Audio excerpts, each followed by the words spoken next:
Everyone, welcome to my channel Salas kitchen. Salas kitchen में मैं हूं नौशाबा और आज हम शेयर कर रहे हैं आपके साथ बहुत ही मज़ेदार चपली कबाब की रेसिपी जो कि बिल्कुल मेरे स्टाइल में है। तो चलें देखते हैं कि इसमें हमने क्या क्या चीज़ें डाली हैं और इसे किस तरह से बनाया है।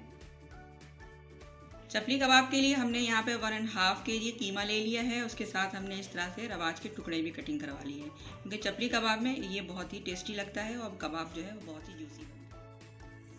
1.5 टेबल स्पून हमने यहाँ पे कुटी हुई लाल मिर्च ली है। 1.5 लिया है हमने सफ़ेद ज़ीरा।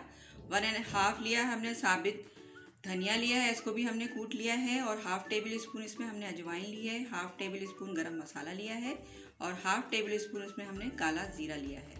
इसके साथ हम ले लेंगे नमक, तकरीबन हमने यहाँ पे 1 टेबल स्पून के करीब लिया है, आप हस्बे जायका ले लीजिएगा। अदरक लहसुन का पेस्ट हमने लिया है तकरीबन 4 टेबल स्पून के करीब। इसमें तकरीबन हमने 1 कप के करीब जो कॉर्नफ्लावर ले लिया है बाइंडिंग के लिए। इसके साथ ही हमने 4 चमचे जो हैं बेसन ले लिए हैं और उसको भी हमने भून लिया है फ्राई पैन में, ये भी हम इसमें शामिल कर देंगे। यहाँ पर हमने तकरीबन 2 अदद अंडों को इस तरह से फेंट करके आमलेट की तरह बना लिया है छोटे छोटे टुकड़ों में। ये भी चपली कबाब में बहुत अच्छा लगता है इसका फ्लेवर। यहाँ पे हमने तकरीबन 2 बड़े टमाटरों को क्यूब्स की शक्ल में कट कर लिया है, ये भी हम डाल देंगे। यहाँ पर हमने तकरीबन 1 कप के करीब अनारदाना ले लिया है, इसका फ्लेवर भी चपली कबाब में बहुत अच्छा लगता है। 2 दरमियाने साइज़ की प्याज जो है हमने चॉप कर लिया है। इसके साथ ही हमने छोटी हरी मिर्चों को काट लिया है और थोड़ा सा हरा धनिया। यहाँ पर हमने कुछ टमाटरों को स्लाइसेस में भी कट किया है, ये हम जो है कबाब जब फ्राई करेंगे तो उसके साथ इसको लगा के फ्राई करेंगे। अब हम आ जाते हैं इसकी मिक्सिंग की तरफ। सबसे पहले हम डालेंगे इसमें अदरक लहसुन। अब चॉप की हुई प्याज डालेंगे इसके अंदर। इसमें सारे मसाले डाल देंगे। ये अंडे जो फ्राई किए थे ये भी हम डाल देंगे इसके अंदर। अनारदाना डालेंगे इसके अंदर, हमने चॉप किया था वो डाल देंगे इसके अंदर।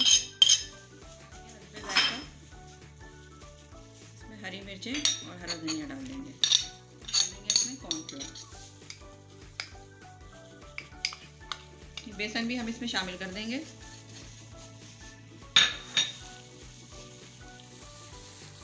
तमाम मसालों को हम कीमे के साथ अच्छी तरह से मैरिनेट कर देंगे और इसको तकरीबन 2 घंटे के लिए हम फ्रिज में रख देंगे ताकि इसके मसाले जो हैं वो अच्छी तरह से तमाम कीमे के अंदर जज़्ब हो जाएं। और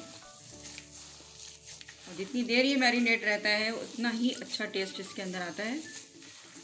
तो इसकी मैरिनेशन जो है वो बहुत ही इम्पोर्टेंट है। तो इसमें इस बात का बहुत ख्याल रखिएगा कि इसको जितना टाइम आप देंगे कबाब उतने ही मज़ेदार और जूसी बनेंगे। ये देखें कीमा जो है हमारा बहुत अच्छी तरह से मैरिनेट हो चुका है। इसको हम एक दफ़ा और मिक्स कर लेंगे अच्छी तरह से, फिर इसके हम कबाब बनाएंगे। देखें ये बहुत अच्छी तरह से मिक्स भी हो गए। अब इसके हम कबाब बनाएंगे। एक कबाब के साइज़ का हम ये कीमा लिया है ना हमने, और इस पर हम हथेली पे इसको फैलाएंगे। हथेली के साइज़ का हम कबाब बनाएंगे। थोड़ा बड़े साइज़ में बनाते हैं चपली कबाब। ये देखें ये इसका ये साइज़ होना चाहिए, ये परफेक्ट साइज़ है।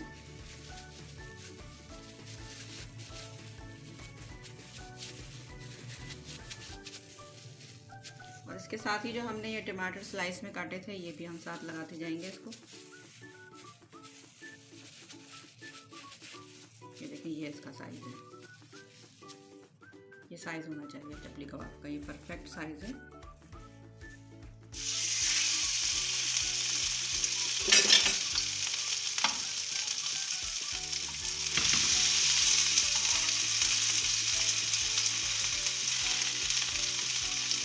तो हम स्लो फ्लेम में फ्राई कर रहे हैं, ये देखें आप, ताकि ये अंदर तक पक जाए अच्छी तरह से।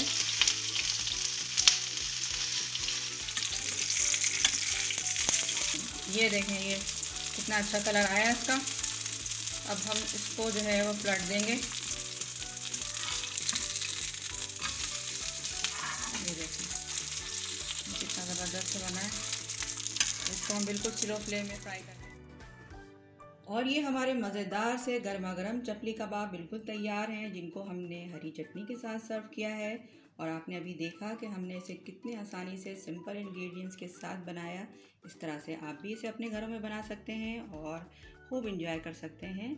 तो इसके साथ ही हमें दीजिए इजाज़त, मिलते हैं नेक्स्ट वीडियो में। उस वक्त तक के लिए टेक केयर, अल्लाह हाफिज़।